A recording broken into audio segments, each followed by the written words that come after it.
That could be like 2 or 3 different problems. Yeah. Give me the carburetor, the valves. Thing shakes a lot.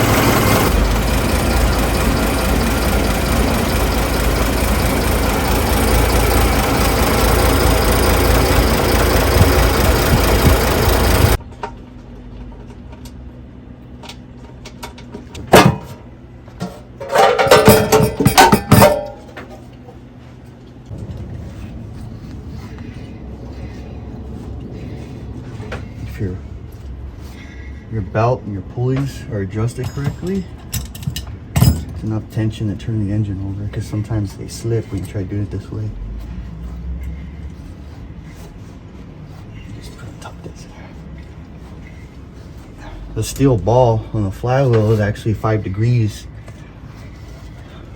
before it top dead center. But so what you do is you put it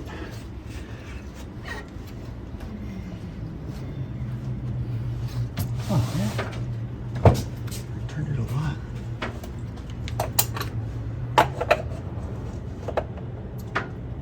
Alright, it's almost there. Just a little bit more. Oh, you have to adjust it when the engine's hot. That's the other part that sucks. Okay. So there's a mark right before the steel ball on the flywheel, and it says U, and there's a line and a C. That means under center. That was their way of calling it top dead center back there. So, but it's top dead center. It's that mark right before the steel ball. That's true top dead center. The steel ball is 5 degrees. Exhaust is always gonna be looser because it's at a 13 thousandths. 13 thousandths is actually for 216s, because 235s are more of a highway engine, or they have more power, so you can drive it at higher speeds. The valve's got to be bigger on the exhaust because of the heat. It's louder, but because you run the risk of burning a valve at 13 thousandths. Or when you burn a valve, that means it's not seating properly.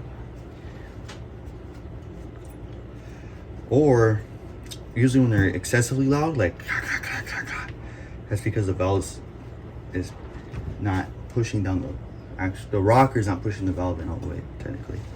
The intake is always 6 thousandths.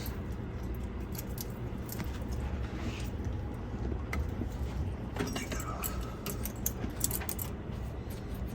That one's good. I'm not gonna fuck with it. That one's good.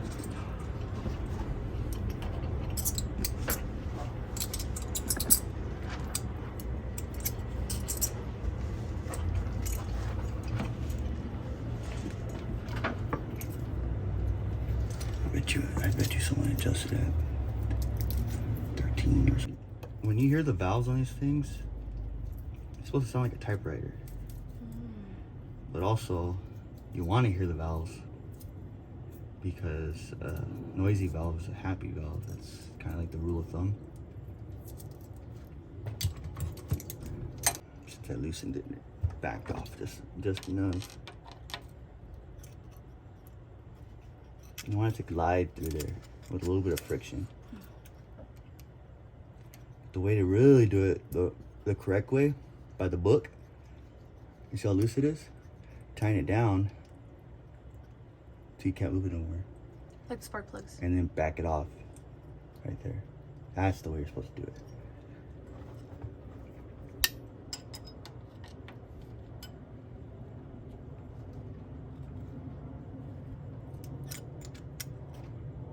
Perfect. Actually, no, it's slightly loose.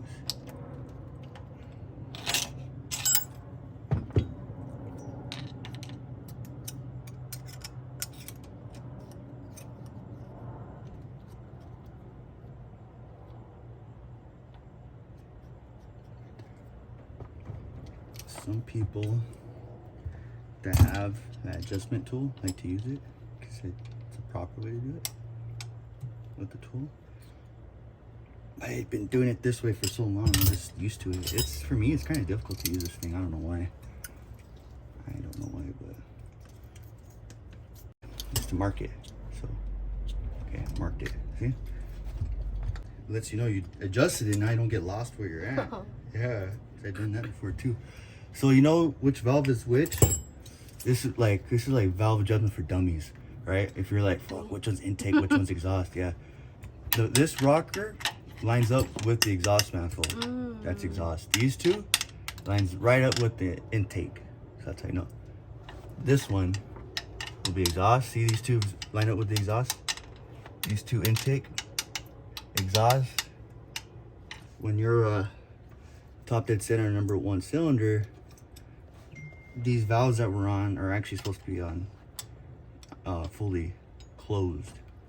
So that's why you do it in this way. So it's just preference. Your shop book by the factory, the Chevrolet, actually most manufacturers all call for you to adjust it this way. Ow. That's too tight.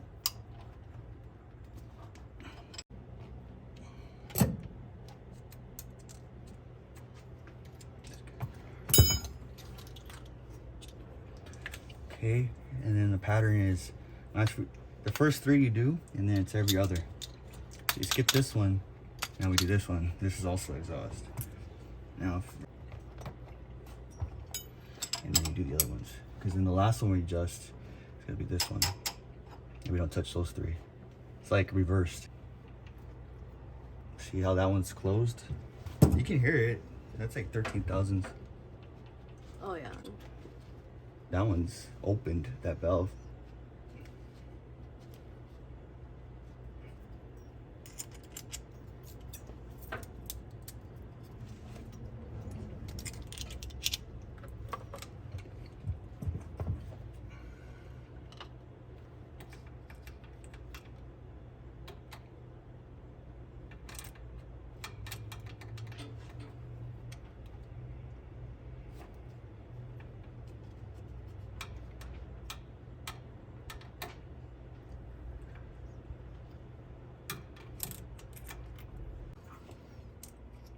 That's good. Now the next one is gonna be intake. This one right here.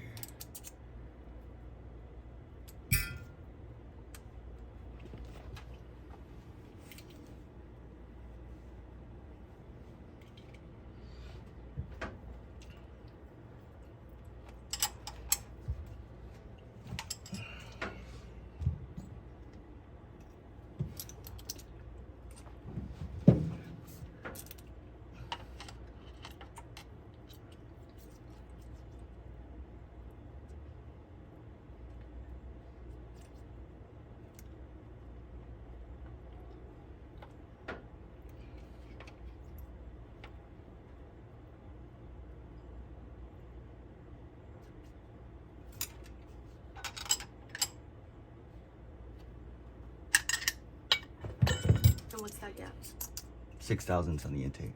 Let me mark this one so we're not confused. Last one is going to be exhaust for this one.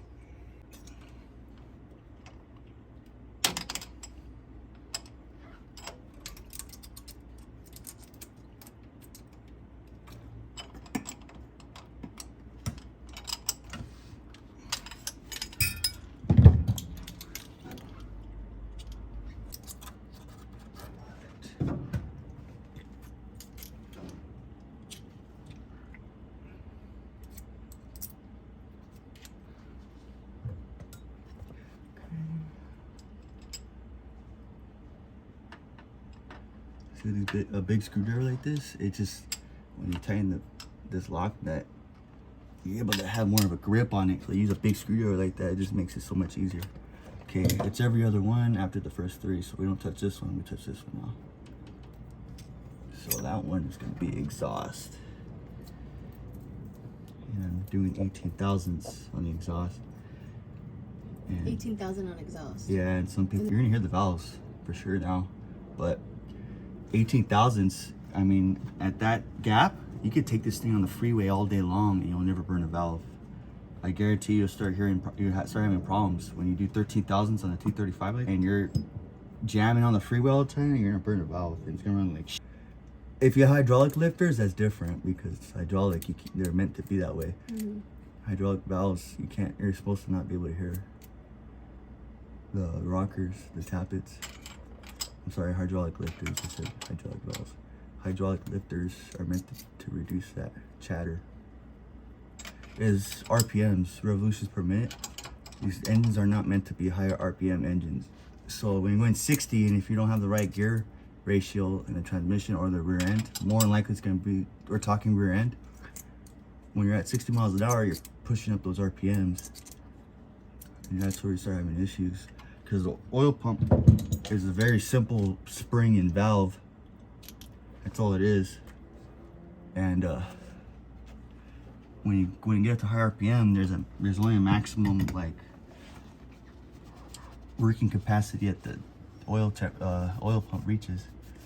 And when you start getting up to high RPMs and the oil pump can't match the flow, then that's when you start starving the engine. You're doing the opposite of what you're really supposed to be doing.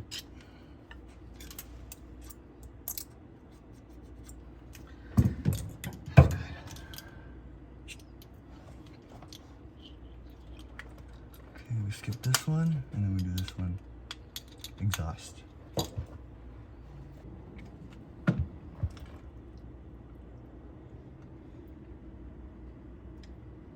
Oh, I know why they're too tight.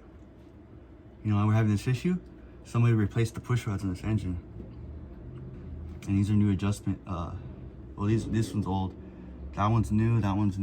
Because they look different, I could tell just by looking at it. That's probably what they did.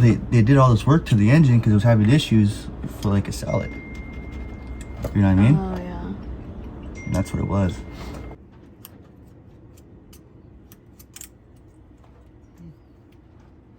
I'm okay with that. I'm all right with that. Okay.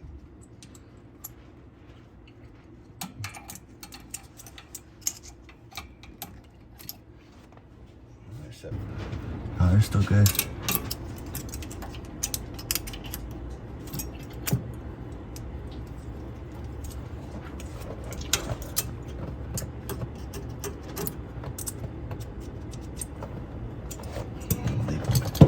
There's no need to adjust them if you're good.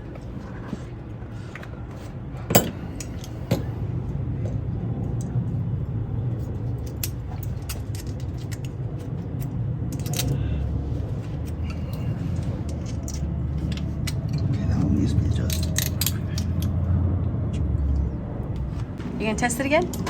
Yep. The valves are gonna sound louder, but it's gonna run better.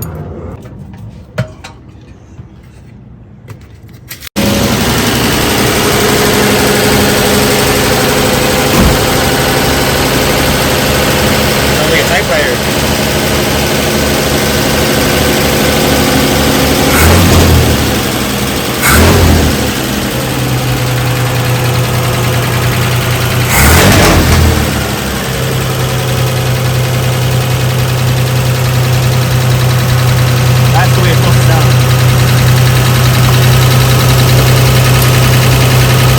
That sounds healthy.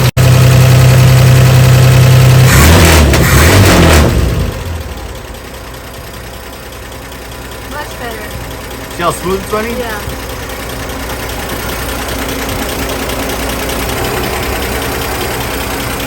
See how it's not shaking? Oh, yeah, that's true.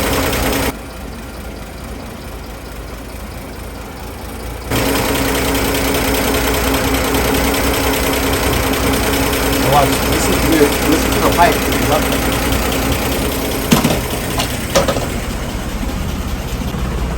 See how smooth it sounds? Oh, yeah. Yeah. That's the way it's supposed to sound. That's all valves. Good job. Now that shit sounds good. It sounds a little louder, but it runs better. Maybe something I know. That's how you know it's running good, when it sounds like a typewriter like that. Like, when your valves are really set correctly, They run smooth. Look at this needle right here. Look at. Look, that thing's not even moving. See how steady it is? Yeah, compared to earlier, it was going like this. But look, occasional drop indicates carb or tappets need adjustment. It was doing that occasional drop. Was, I think, very good. When the engine's shaking really bad, that's how you know. One big reason how you know it's. And if it was carburetor and the engine was shaking really bad, that thing wouldn't even stay alive. It just died on you, you know? Yeah. So that's for the diesel engine, like a big truck. You know how those things sound? Like a freaking freight train. Clack, clack, clack, clack, clack. I'm a diesel mechanic. I know that diesel engines have solid lifters, and they sound fucking loud as shit. These have solid lifters. Diesel engines are a little bit more complicated, but they're pretty much structured almost identical to these old engines.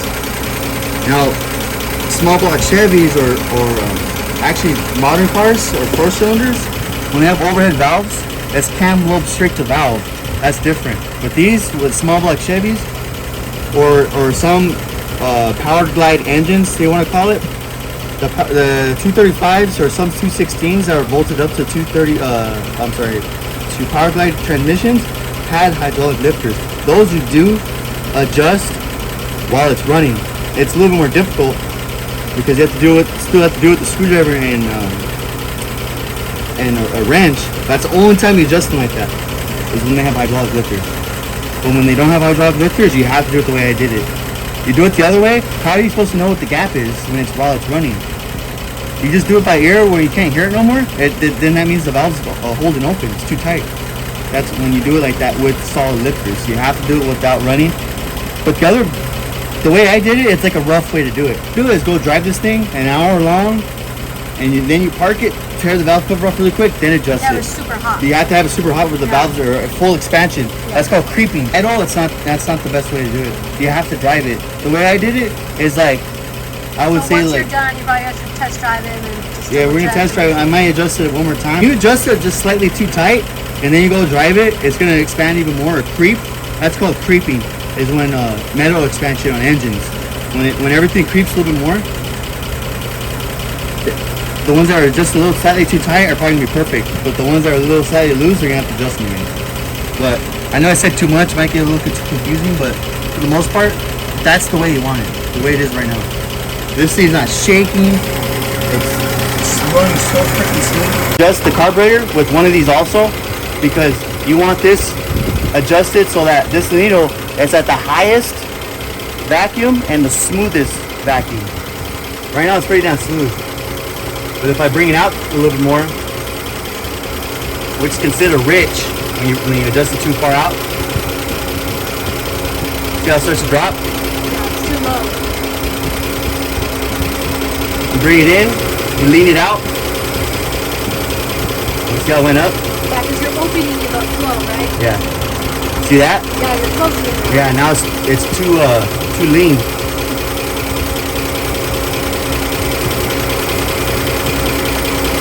Now, rule of thumb is you want it more on the rich side.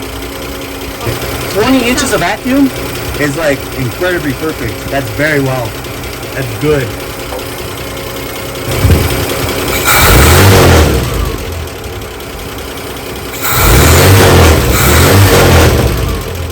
The exhaust, that sounds good, huh?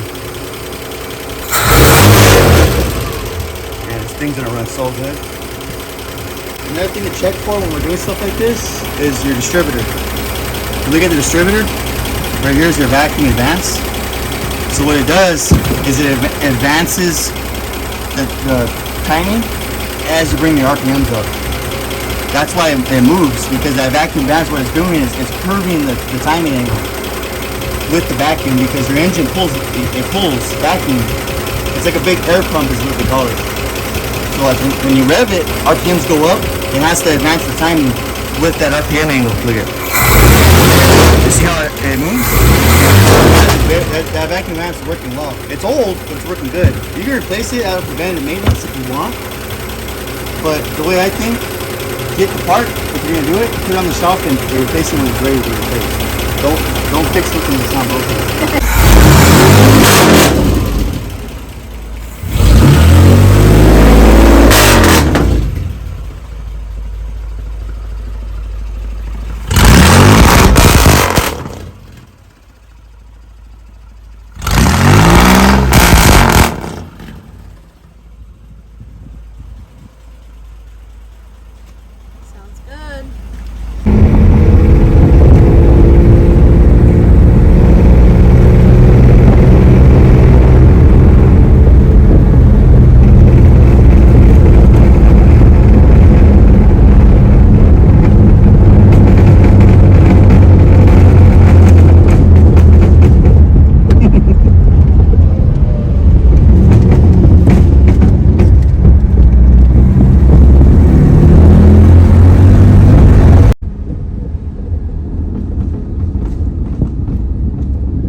Yeah, you want these valves to be, when it's time to adjust it, so hot that it burns.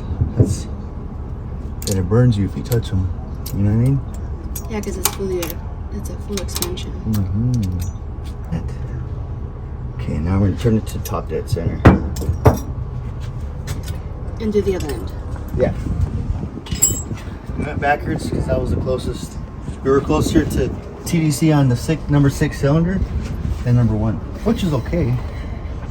But since we want to time this correctly when we're adjusting the valves While they're hot. so to as closest to 6, we start at 6.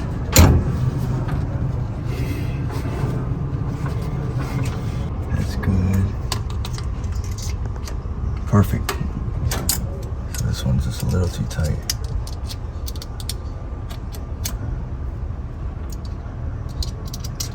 But that's good. That's where we want it. That's why the chrome looks extra shiny. Yeah. Peace. Yeah, here he took care of it. Boulevard Detailing on Instagram.